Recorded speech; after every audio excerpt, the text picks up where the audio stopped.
Hello gainers, Ralphie here on location with some fitter philosophy, sharing my philosophy on my fitness, and hopefully in sharing and communicating with you, you're going to get something out of this. Let's walk and talk. Right. We should never be lonely when we're on our own. We should never be ill at ease with ourselves when we are not in anybody else's company, when we are being solitary, momentarily isolated from other human company. We should really never feel lonely in our own presence, because it tells you something significant if that happens. It tells you that you're not comfortable with yourself.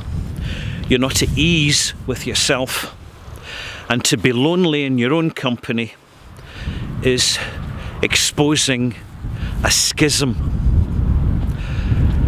a split between the person you are and the person you should be, because it's suggesting that there's a certain amount of barriers and reference of being a stranger to oneself when you are in fact lonely in your own company.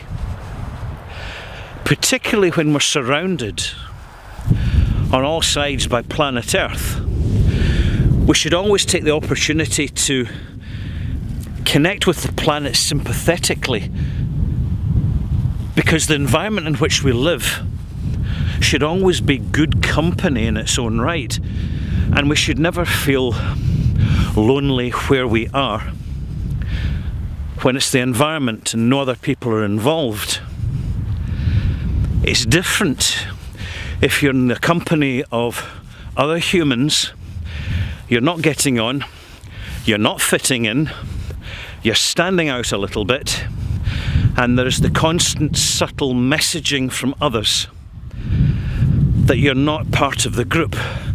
Then you're very entitled to feel a sense of loneliness, because it's entirely justified, and it's the subconscious telling the conscious mind instinctively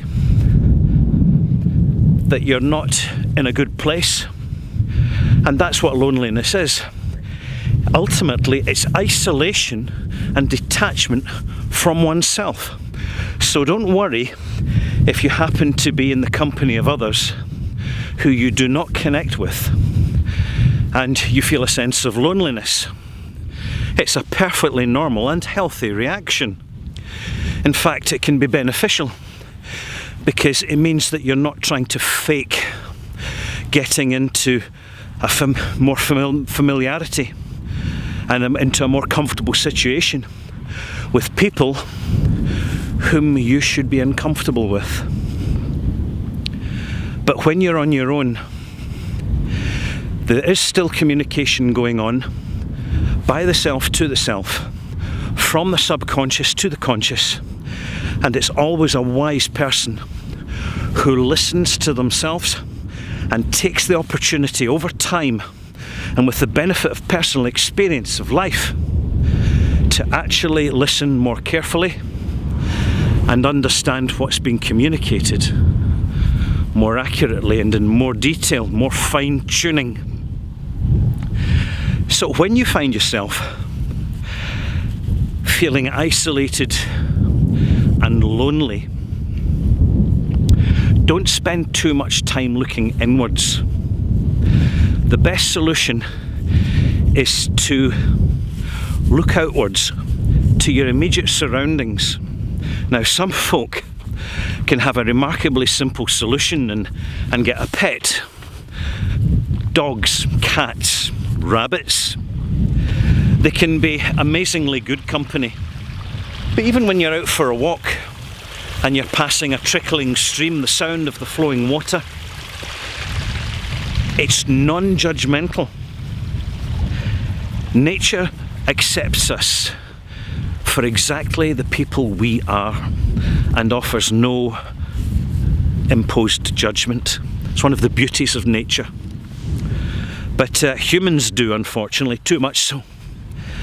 But worst of all, it's not the insults and the put downs, the knockbacks and the trawling that we receive from others in life.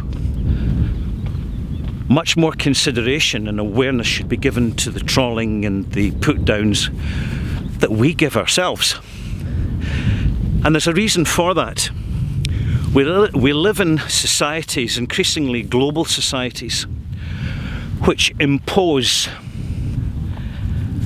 social pressures. Now, they suggest, they imply that these are normal, quite acceptable, quite rational and quite reasonable. No, they're not.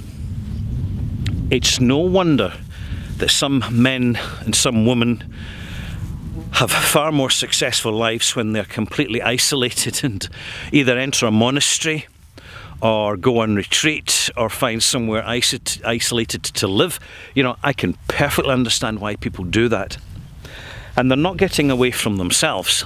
They're finding themselves.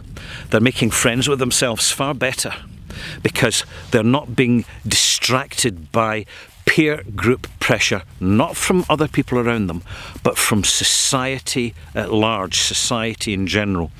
Buy these trainers, buy this car, take on debt, aspire for a bigger house, have more holidays. You're not dressing fashionably enough. You're not doing enough to look after your health. It's not the big imposition, it's the little ones all the time, and it can, particularly when we're on our own, make us feel insecure because it's designed to. Once you get people insecure, you've got people in need. People in need are more easily manipulated and pushed around, and that is why gainers, never be lonely in your own company. Only be lonely when you're in a crowded room of strangers who are not connecting with you and to whom you cannot relate for clear reasons. There is absolutely nothing wrong with that. And beware that the greatest loneliness of all can be when we're in our own company and we are a stranger to ourselves. That is the one thing we really need to be aware of and mindful of. I'm Ralphie. I hope you've enjoyed this. I shall leave you with a very attractive scenic view to inspire you.